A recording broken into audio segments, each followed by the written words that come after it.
শাহ বাবলু হোসেন সামাজিক অঙ্গনে বেশ পরিচিত একটি নাম। লন্ডনের রাজকীয় জীবনযাপন দূরে রেখে মানব সেবায় নিজেকে বিলিয়ে দিয়ে অনন্য এক দৃষ্টান্ত স্থাপন করেছেন ৩ নং কামালপুর ইউনিয়নের ত্রৈলোক্য বিজয় পীরবাড়ির কৃতি সন্তান লন্ডন প্রবাসী শাহ বাবলু হোসেন। নেই কোনো জনপ্রতিনিধি হওয়ার স্বপ্ন, তারপরও নিরলসভাবে কাজ করে যাচ্ছেন একদম ব্যতিক্রমী। রীতিমতো দেশ ও বিদেশে ওনার এই ধরনের ব্যতিক্রমী কার্যক্রম ব্যাপক সাড়া ফেলেছে সাধারণ মানুষের হৃদয়ে। মৌলভীবাজার সদর উপজেলার ৩ নং কামালপুর ইউনিয়নের ত্রৈলোক্য বিজয় পীরবাড়ির কৃতি সন্তান লন্ডন প্রবাসী শাহ বাবলু হোসেনের স্বদেশ আগমন উপলক্ষে এক সংবর্ধনা অনুষ্ঠানের আয়োজন করা হয়েছে। গেল ৭ জানুয়ারি রাজনগর উপজেলার তারাপাশা ইউনিয়নের দারুল মোস্তফা সাল্লাল্লাহু আলাইহি ওয়াসাল্লাম দাখিল মাদ্রাসায় শুভাগমন উপলক্ষে প্রথমেই রাজকীয়ভাবে বরণ করে নেওয়া হয় বিশিষ্ট সমাজসেবক শাহ বাবলু হোসেনকে।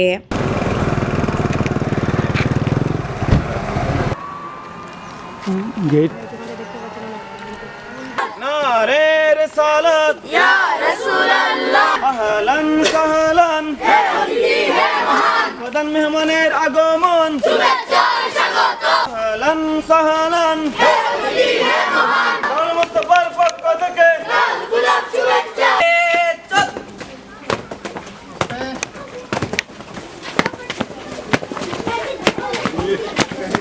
এরপর মাদ্রাসা প্রাঙ্গণে আয়োজিত আলোচনা সভায় মাদ্রাসার সভাপতি হাজী মোহাম্মদ ইসরাইল চৌধুরীর সভাপতিত্বে অনুষ্ঠানে প্রধান অতিথি হিসেবে উপস্থিত ছিলেন শাহজালাল বিজ্ঞান ও প্রযুক্তি বিশ্ববিদ্যালয়ের সহযোগী অধ্যাপক ডক্টর মাওলানা মোহাম্মদ এমদাদুল হক।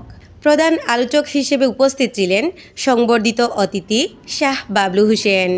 বিশেষ অতিথি হিসেবে উপস্থিত ছিলেন পতনশা ইউনিয়নের সাবেক চেয়ারম্যান হাজী মোহাম্মদ এখলাসুর রহমান, লন্ডন প্রবাসী রিদওয়ান আহমদ, শাহ বাবলু হোসেনের প্রধান প্রতিনিধি মোহাম্মদ সেলিম আহমদ সহ স্থানীয় আরও অনেকে। অনুষ্ঠানে শাহ বাবলু হোসেনের পক্ষ থেকে রাজনগর উপজেলার কামারসাক ইউনিয়নের একটি অসহায় পরিবারকে পাকা ঘর নির্মাণ কাজ শেষে উদ্বোধন করা হয়েছে। এছাড়াও একই দিনে কর্মসংস্থানের জন্য 2টি সেলাই মেশিন, 15তম বারের মতো মেয়েদের স্বাস্থ্য সুরক্ষা সামগ্রী, আলমারি ও স্যানিটারি প্যাড, মাদ্রাসার স্পিকার, শিক্ষার্থীদের মাঝে কলম, জায়নামাজ, চাদর উপহার স্বরূপ বিতরণ করেছেন শাহ বাবলু হোসেন।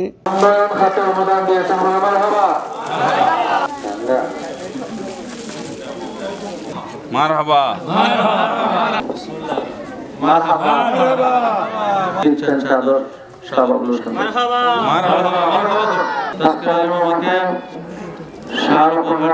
অনুষ্ঠানে বক্তারা সকলেই শাহ বাবলু হোসেনের এমন মহতী কার্যক্রমের প্রতি প্রশংসা জানিয়ে বক্তব্য রাখেন।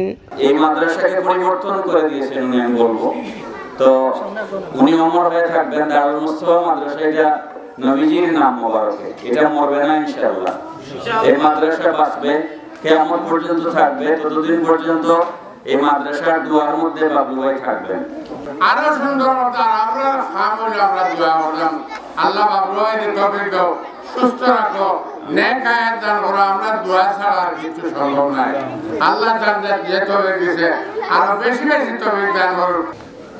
আমরা মাদার তেরেসাকে দেখি নাই, এবার লিওকে দেখি নাই, কিন্তু আমরা বাবলু হোসেন ভাইকে দেখেছি।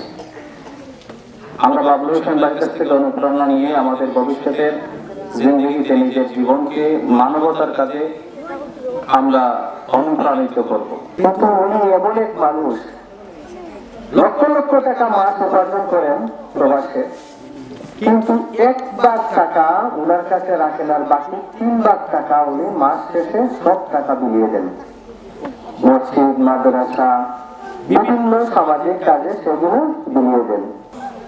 আমি বিগত 22 সাল থেকে 25 সাল পর্যন্ত অনুমানিক যদি আমি হিসাব করি তাহলে 70 থেকে 75 লক্ষ টাকার উপরে কাজ করেছি ওনার। আমি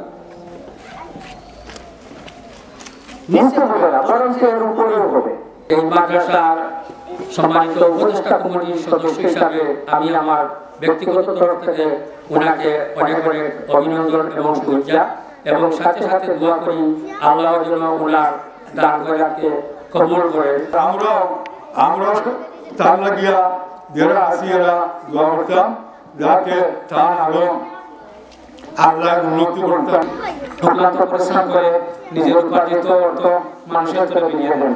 আমাদের মাদ্রাসায় অনেক উন্নয়নমূলক কাজে উনি জড়িত আছেন এবং আজীবন ঢাকা সদস্য হিসেবে আছেন। আমি এলাকার সন্তান, আপনারা সিনিয়র, আমার লাগে দোয়া করবা কামনা করি আর শিক্ষার ক্যামেরা করা নিয়ে আমার বারবার বলেছি। লন্ডনে রাজকীয় জীবনযাপন দূরে রেখে এইরকম সমাজসেবামূলক কাজ করার কারণ সম্পর্কে জানতে চাইলে শাহ বাবলু হোসেন সকলের উদ্দেশ্যে বলেন, এই কথাই জীবনে চিরস্থায়ী বেঁচে থাকতে চাই না, আমি কিছু কাজ করে দিতে চাই। আমার কিছু নেই, আমার কোনো টাকা পয়সা নেই, বাড়ি গাড়ি কিছু নেই। আমি লন্ডনে 27 বছর কাটিয়েছি। আমি 80 লক্ষ টাকা মাস বছরে রুজি করি। এই তার প্রথম 2023 সালে এসেছিলাম। তারপর রুজি করেছি প্রায় 2 কোটি টাকা, কিন্তু আমার কাছে 10 টাকা নেই। আমি হলাম সেই মানুষ। হয়তো আপনারা মনে করতে পারেন শাহ বাবলু হোসেন না জানি কি, আসলে শাহ বাবলু হোসেন বলতে কিছু নেই। শাহ বাবলু হোসেন শূন্য হাতে এসেছিল, শূন্য হাতে চলে যাবে। কিছু কাজ করে যেতে চাই স্বয়ং আল্লাহকে খুশি রাজি করার জন্য, কোনো পদবীর জন্য, চেয়ারের জন্য, সোহাগ করার জন্য কাজ করছি না। প্রচার করছি ঘুমন্ত মানুষকে জাগ্রত করার জন্য। তাই আসুন সৃষ্টি করুন, সৃষ্টি করুন, সৃষ্টি আপনাকে বাঁচিয়ে রাখবে অনন্তকাল। আমি মৌলভীবাজার জেলা ব্যাপী 43টি কাজ করে যাচ্ছি। আমার মূল উদ্দেশ্য হলো সৃষ্টি করে যাওয়া। আমি মরে যাবো আজ, আমার সৃষ্টি করে বেঁচে থাকবে। পরে শাহ বাবলু হোসেনের ধারাবাহিক কার্যক্রমের শুরু থেকে এখন পর্যন্ত সকল কার্যক্রমের ডিসপ্লে তিনি নিজে পরিদর্শন করেন।